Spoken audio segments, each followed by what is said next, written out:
Hey, my name's TC Burr. Welcome to Yet, a podcast created to encourage you to get your goal or idea out of your head and into reality.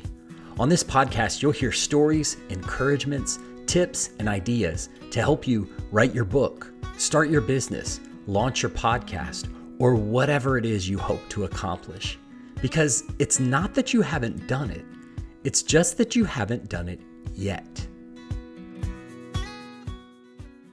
My guest today is Kat Medaries. Kat, thanks so much for joining the podcast. It is awesome to have you. How are you doing today? Great. I'm excited to be here. Thanks for inviting me to join you. Very cool. Well, so I typically ask my guests to do their own intros. There's a lot of things I could say by way of introduction about you, but I feel like you are probably the one who can introduce yourself best. So in 30 seconds or less, tell us kind of who you are and what you do. So I am a real estate advisor. My job is to give market insights, advice, and perspectives to home buyers, home sellers, and people who just own a home and want to be able to make sure that they're making the best investment in their home. A lot of people look at their home as their greatest asset in retirement. So my job is to help advise them when it comes to the home buying journey, home ownership journey, and helping them achieve that goal in retirement. So it's a lot of fun. Awesome. And how long have you been in this kind of line of work? How long have you done real estate? I've done real estate for 8 years now. I somewhat fell into it. I came from a past career in hedge funds and private equity funds, a little bit different to what people think typically for residential real estate. But I worked overseas for a long time. I worked up in Manhattan and kind of left the concrete jungle and the finance life to move down to Virginia and find a better quality of life. And when I moved down here, I wanted to use my brain and work and do something that kind of transitioned my skills in finance over into something else, but gave me the opportunity to have complete entrepreneurial control over it. And I landed on real estate. Really, I thought originally that I was going to do a lot more with investments and flips, and kind of got that HGTV bug that a lot of us get. And it really turned out to be a little bit different. I started to work more with folks who were looking to buy or sell or make investment decisions for themselves, and kind of came alongside them as a trusted partner. And that's kind of where I find myself 8 years later. Is it seems to be a career for me now. So one of the things that I love about you is like you seem like you work really hard. You bust it. Like I in my own, when I think about you, I kind of have a nickname for you, Kathleen the Machine. Like I feel like I'm always seeing your videos on Instagram, and it just seems like you're just crushing it no matter what you do. But what I love about you is that this isn't like it is your job. It is what you do for a living, but it's not all of who you are. Talk a little bit about kind of how you think about work-life balance and kind of that whole picture of like, yes, this is my full-time job, but it doesn't define me. Yeah. So I'll take it back a little bit. So one common thread that I think any entrepreneur or anyone successful in their field has behind them is a mentor. Somebody who they can point to in history and say, wow, this person was a defining person. This was a pivotal moment. They came alongside me, believed in me, and helped me kind of see myself. That person for me is a gentleman named Don Seymour. He's a Caymanian. He lives in the Cayman Islands. He's the one that brought me into the financial services fold. He gave me a lot of really good one-liners, but one of my favorite ones that stuck with me for life was, he used to call me Casey. I have many names. It's Kathleen, Kat, Casey, Kathy. It's Hey You. It's very confusing, but people love to give me nicknames. I don't know why I stick for them. But he used to always say, Casey, do what you love and the money will come. And he taught me that if you don't do what you're passionate about, you're never going to be the best at it. And I always took with that, I wanted to always have a focus on doing the things that I love. Now, for me, real estate is something that I absolutely love. I'm very passionate about people building generational wealth and financial freedom for themselves and their children and their children's children. And the other thing that I'm really passionate about is my family. I left an 80-hour-a-week career that I did for 15 or more years overseas and in Manhattan. I mean, literally my job was my life. And when I met and married my husband about 9 years ago, I made the conscious decision that I did not want my work to be my singular focus and passion when it came to kind of my daytime, not my morals and my views, but just my daytime kind of work. And so Yeah. that is, my family, my three sons, what we're creating kind of as a group and as a partnership is what drives me. And I try to make sure that my work doesn't compromise what I love and what I'm passionate about the most when it comes to my family and my values, that it comes alongside that. But it is something that is a 9 to 5 that I'm excited about, and I can get up every day and have new ideas and be the best at it because I love what I'm doing and it drives me to be the best at it, if that makes Mm. sense. It does. So talk, if you could, a little bit about like, so you made this huge transition in life. Sounds like a lot of things happened around the same time. Like you were in Manhattan doing the Mhm. 80-hour a week, like work is life thing. Mhm. Then all of a sudden in quick succession, you're not doing that job anymore. You've relocated, you've Mhm. married, you guys have started, you've got a family now. So like, was Yeah. there, was Matt kind of like the catalytic thing that prompted all these changes? Or was there some other event that happened that kind of was the light bulb moment for you? How did you make that Yes. transition? So when I left my career in Manhattan, I actually was going on public television, cable television. So I was on Fox Business News, kind of as a talking head about a really, really boring tax compliance issue called FATCA that nobody wants to know about. I don't even really want to know about it anymore, quite frankly. But so I had reached kind of a pinnacle in my career where not just my clients and my kind of company thought I was a real value and asset to them, but the industry and even, television hosts thought, wow, this person has something to offer. And so when I literally kind of quit this career cold turkey, some of my mentors up in Manhattan, they kind of had like an intervention with me. They thought, oh my goodness, like, has this Right. guy like manipulated her and she's at the peak of her career. She's set to just generate so much money and opportunity, and she's going to go places and she's leaving it behind to get, like, what is she doing? Is she okay? And they kind of had this like, oh my goodness, like, let's stage the intervention. And they too thought, wow, this is a shocking turn. But it really wasn't, TC. It was, I was always consistently a person that was driven by their values first. It just Mm. so happened that at the time in life that I was at in Manhattan, I didn't have competing priorities with a family. I was a single gal, able to spend my time freely in my volunteer activities or my other passions and my work. And it just took me a little bit longer in life than maybe some other people I know to kind of find that family unit and that personal value that I'd wanted for a long time. And so it was always there. It just wasn't the right time to pivot. But I never changed who I was. I never changed my passions. I never changed my focus. It was just that they hadn't been fully realized. So for a lot of people, they thought maybe I was passionate about money and career. And I wasn't, because again, that line stuck with me. It's do what you love and the money will come. And I never chased money. I never chased fame. I never chased opportunity. I always chased the things that I was passionate about and focusing on those things and then letting the money come. So while it seems like a really dramatic shift of location, of environment, of life choices, of career even, it really was consistent with who I was as a person, and that really never changed. So it does sound like a little bit more of like a rip the band-aid off moment than it actually was. It wasn't as Yeah. pivotal because it was still true to who I was. Yeah. Yeah. I love that. I love that your values lead your decision A making, and hundred percent. it's not about the money. It's not about all the things that come with it. Yeah. So Yeah. I actually, one of my guests on the podcast is a career consultant, and she shared with me during our interview that based on some research that she's done, 80% of people are unhappy with their work situation. Mhm. So I kind of juxtapose that statistic with you saying, do what you love. And how many of us, if I'm in a room with 5 people, 4 of us are unhappy with our situation. So what advice would you give to somebody who's in that 80%, who's, they're drawing a paycheck, they're doing something that maybe they're good at, but it isn't the thing that they love. Like, what advice would you give to that person? Maybe they've got an idea for a business they want to start. Maybe they've been doing kind of side hustle things in the background, and one day they're hoping that will eclipse and they can kind of give their 2 weeks notice or whatever. But like, what advice would you give to somebody who's in that situation, who maybe really isn't ready to quit their job yet? Or like, how would you advise that person if they came to you? Yeah,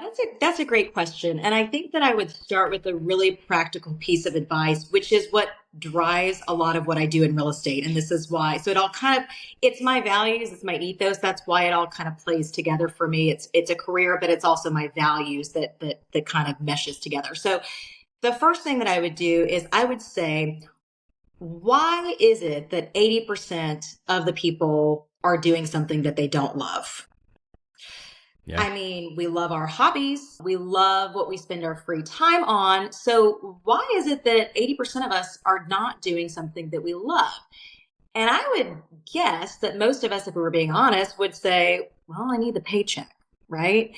Yeah. And so many of us in America and other places are driven by making a certain amount of income. And the reason why we're driven to make a certain amount of income is because we have a certain amount of debts, student loans, car payments, maybe a home that we Yeah. bought that maybe we shouldn't have bought. It kind of stretches a little thin. So we have this really, really high debt to income barrier. It's called DTI in real estate, where we're so leveraged. We borrowed so much. We owe so much that we're enslaved to what we don't love to do. And if we could think about this in a different way and say, hey, how do I put my life into order where I can reduce my debt? I can simplify my living. Does being able to order the food on Friday night really make me happy over, ordering or having a box of ramen noodles to be able to not spend $50 or $60 as a family? Is that really what makes me happy?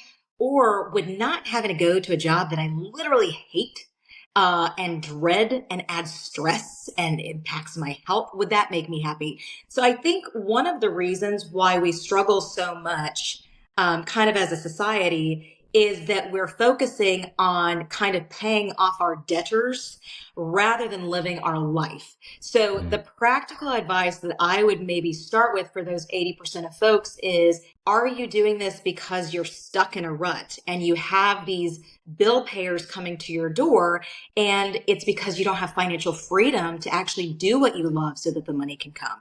And the first thing that I would do, and one of the things that I did in life that allowed me to move overseas at 18 years old, or, live in Manhattan, or do all of these things that I've done, is I focused from a very young age on trying to be a debt-free lifestyle. Now, I know that sounds maybe unattainable to some people, and in some cases it is.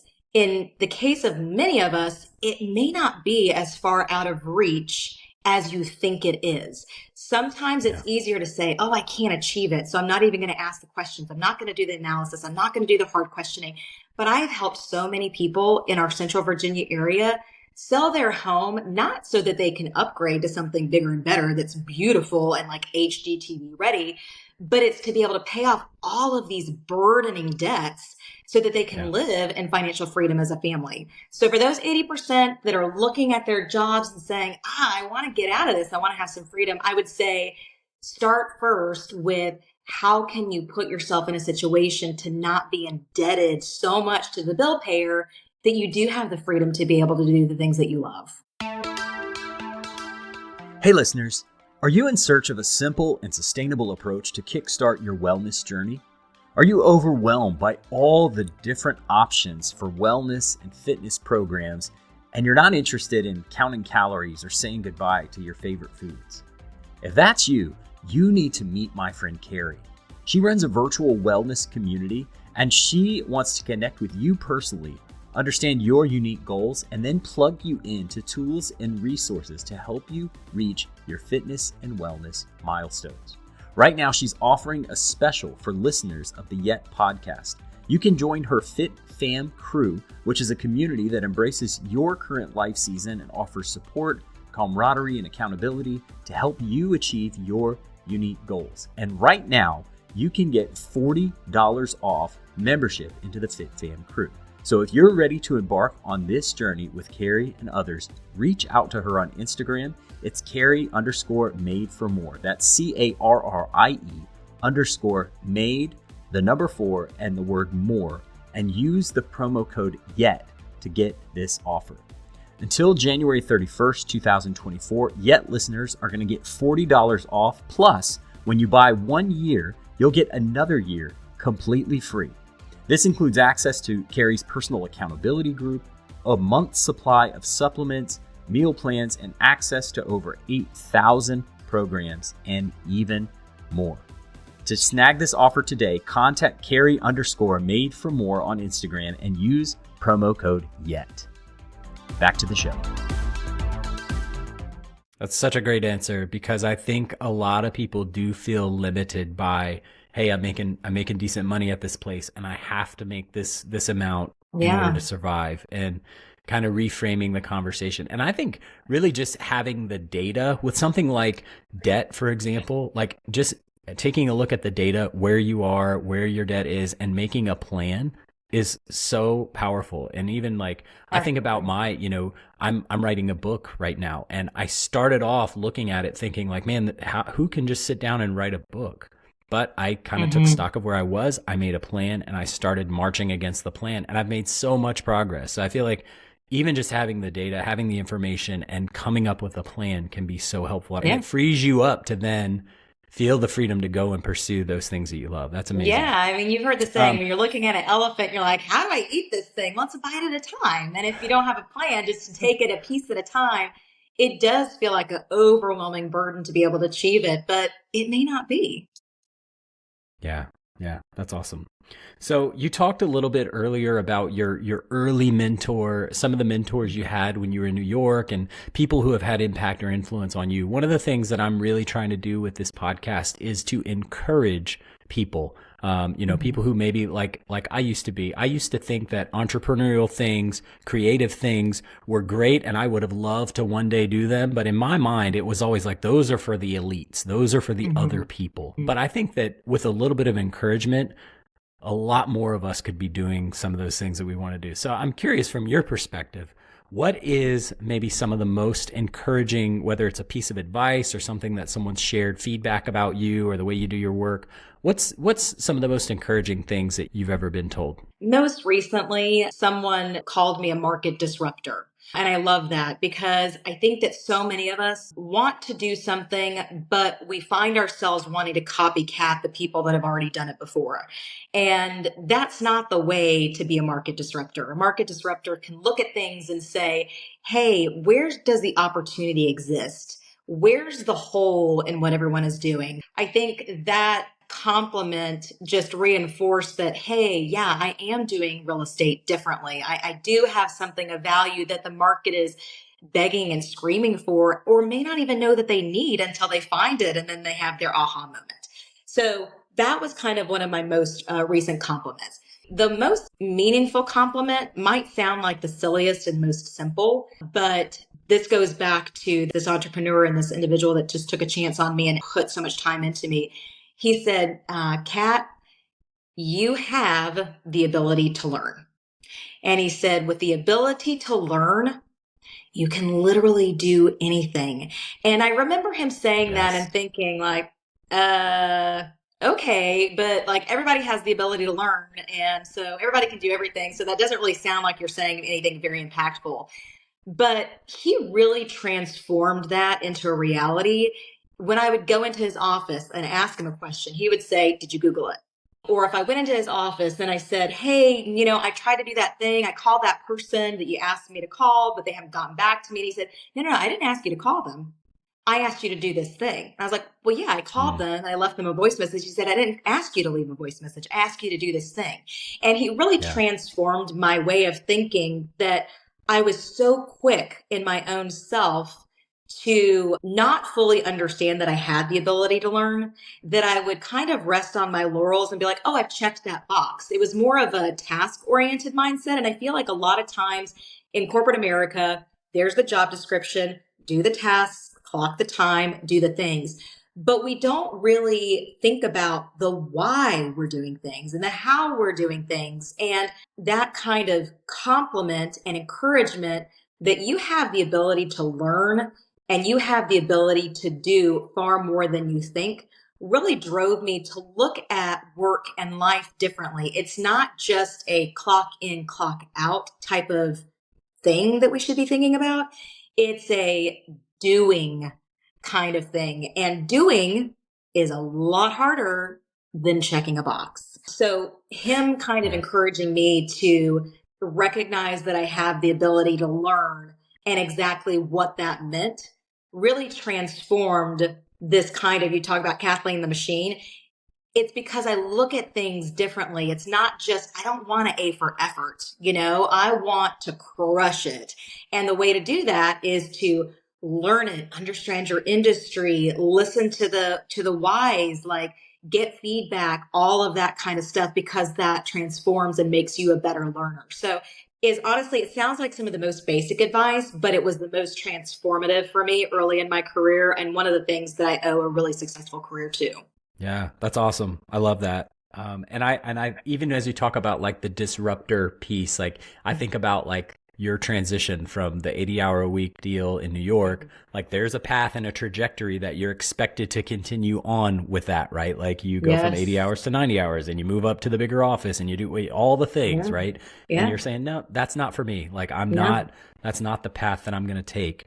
So I love that. So as you've been doing you've been doing the real estate thing for, I think you said 8 years. I'm sure you've learned lots of lessons along the way. You've had to grow through some challenges and adjust on the fly. Talk a little bit about maybe some of the challenges that you've experienced and how you've overcome some of those. One of the things that I will say has been a challenge is believing and seeing a path for things don't have to be a certain way. It's very easy for people to get caught up into, this is the way that real estate works. This is the way that blogging works. This is the way that writing works. And listen, there are some tried and true principles in life. Everything is a business. Everything needs to have a plan. There are goals, there are objectives, there are tactics, there are verticals, there's all these things, and these things are all true. But one of the biggest challenges is to break yourself from believing the lie that it has to be this way, because it doesn't have to be this way. There's always an opportunity for things to be different, and it can be painful.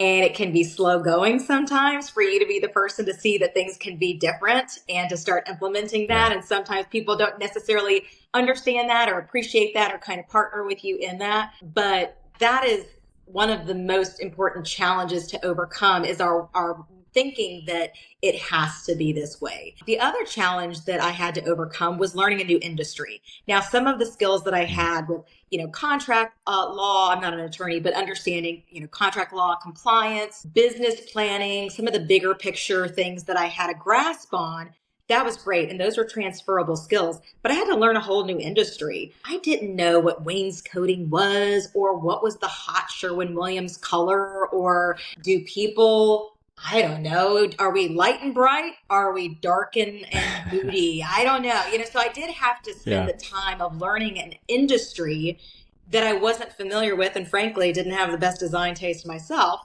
Taking the steps to know that, okay, I've got to kind of get into this industry and be humble enough to start from the ground level and self-aware enough to say, I don't know these things, and that's okay. And I'm going to learn them, was one of the obstacles that I kind of had to break down, which I feel like all of us do. It's just some of us are more ready to run through walls than others. And so we get there a little faster maybe than some others do, just because we trust ourselves a little bit more. So hopefully you can answer this question once and for all for me. I've never known the answer to this. I think you may be able to help. Is there, when you mentioned wainscoting, I'm curious, what's the difference between that and beadboard? Is it just an application? Is it like, are there different, like, can you settle that one for me? Oh, TC, I have so much to teach you. And this is why you need a trusted real estate advisor like myself, to For be able sure. to walk you all through these updates to make sure that you don't do the farmhouse trend right now as we're moving into more of the lakeside brooding type feel. So maybe not the biggie board, maybe the wainscoting Yeah, is for you, sir. that's Yeah. awesome. So, okay, so as people are thinking about kind of side hustles, starting business, doing things that are maybe a little bit of a departure from the typical like large corporation job that they've, Mhm. because back in the day growing up, like my parents, my Oh, dad yeah. worked a job, worked for the same company for decades, Mhm. and then and then that you do that and then you retire and then you move on, right? Right. That's not really the world that we live in now. There's so much change. Like I don't know anybody. I'm in my early 40s. I don't know anybody who's started at a job right out of school and is still working for that same job. Mhm. It's just not the world we live in. And there's so much opportunity for people to do other creative things, whether it's Mhm. real estate or, like podcasting. Like I never dreamed that I would have started a podcast, but here we are. So as you think about people who are kind of just getting started or just dipping their toe into something new, what do you think are some of the mistakes that are common that people should try and avoid? Well, I think the first thing that I would say is assuming that you have no transferable skills. So many people avoid, they're like, oh, I can't do a podcast because I don't know, I don't have a voice for That's great. radio. Uh, but maybe they've been able to project manage things. And so they can come up with a calendar of ideas and contacts, or maybe they're networkers and they know a lot of people. And so they don't necessarily, a lot of times people just need to think about the fact that let's start first with the things that we do have rather than stressing and worrying so much about the things that we don't have. Because in business, my reality, my understanding, my expectation has been that probably 80% of the skills that I have are transferable across so many industries. Maybe not everyone, but I would say 80% of the skills are transferable across industry. And then it's kind of tweaking with the industry expertise. So having confidence that you have transferable skills that are needed in the next thing is a Yeah. really Yeah. important step to take to break the cycle of, oh gosh, what's the barrier to entry? I can't get into this. I can't do it. You probably can. And more so than you realize. And then I would blend that with starting with also the understanding that while I've got these skill sets that are transferable, having the confidence in those, but then balancing that with the humility and self-awareness of the things that you don't know and be humble enough to ask the questions. I've always been amazed whenever I'm in a group setting, people are so afraid to ask the stupid questions, right? That's what they say. And, you raise your hand and somebody asks the question and everybody's like, oh, okay, thank God they Thank you asked for because we being were the all one. wondering, Yeah. what the answer to the Yeah. question was.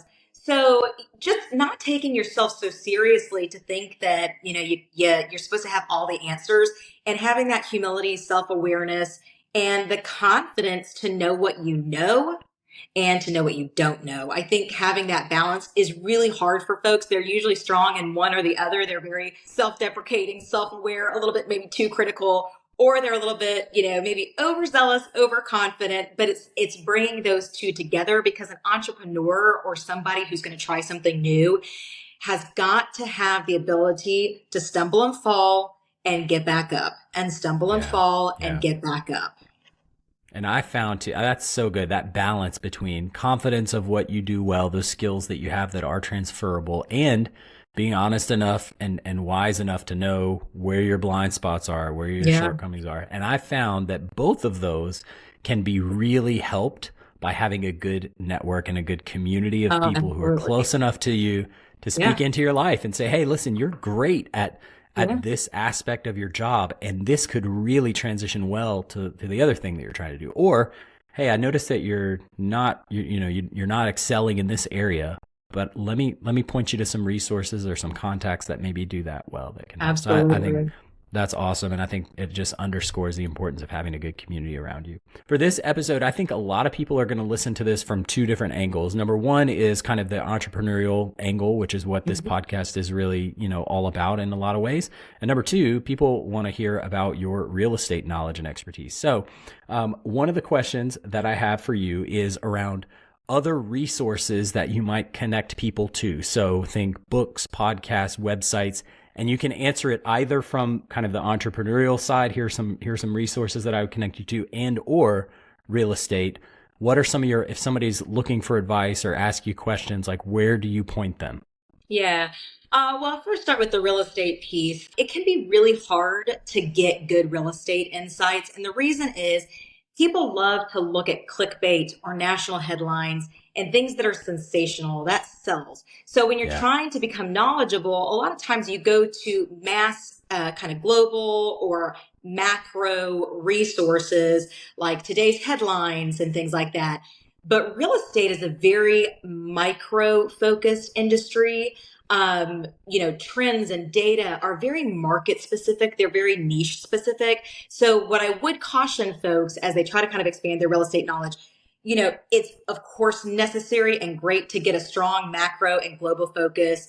And then you've got to take the time to balance that with local voices that may not have, a million followers, but have their finger on the pulse of the real estate market and the trends that will impact and affect you locally as an investor in real estate. And when I say investor in real estate, sometimes people might say, oh, well, that's not me. It is you. That's right. Yeah. And if it's not you and you're renting, it needs to be you. All of us that own real property, whether it be land or a home, are real estate investors. That's part of our wealth building portfolio. That's something that we need to do. So I would say both on the macro, there's a lot of great podcasts following, what the Federal Reserve is doing, following some of the global kind of economic indicators that impact real estate is really important. Maybe get away from a little bit of the HGTV stuff because it's great. I'm not trying to downplay it. Nobody sue me or anything like that. But it is, I call it HGTV unreality. So maybe don't subscribe to the TV channel, but maybe balance that in your life with recognizing that there's a lot that goes on behind the scenes to produce these that you don't realize. So that might be some of the real estate piece that I'd first say. And of course, we have social media resources where we try to share our knowledge and our resources and information because that's what we're here for, is to provide that advice. And hopefully when it's time to buy or sell, somebody will come to us because they know us as that trusted advisor and guider, throughout the home buying and the home ownership life cycle. Then from the entrepreneurial perspective, I would say some of the most powerful books were the ones that taught me how to interact and be relational. And that might surprise a lot of people because a lot of people are looking for like 12 steps to make money and 12 steps to achieve a successful business. Sure. But what I think sometimes we neglect to realize is that everything is a people business. Everything revolves around our relationships, our connections, the value we add, the value we give to people. It's all relationally intertwined. So the most powerful leadership, management, entrepreneurial books that I've read are really focused on the relational piece. So The 7 Habits of Highly Effective People, one of my all-time favorites. It might be a little bit cheesy in prose for some, but the content, if you apply it, is just transformative and powerful.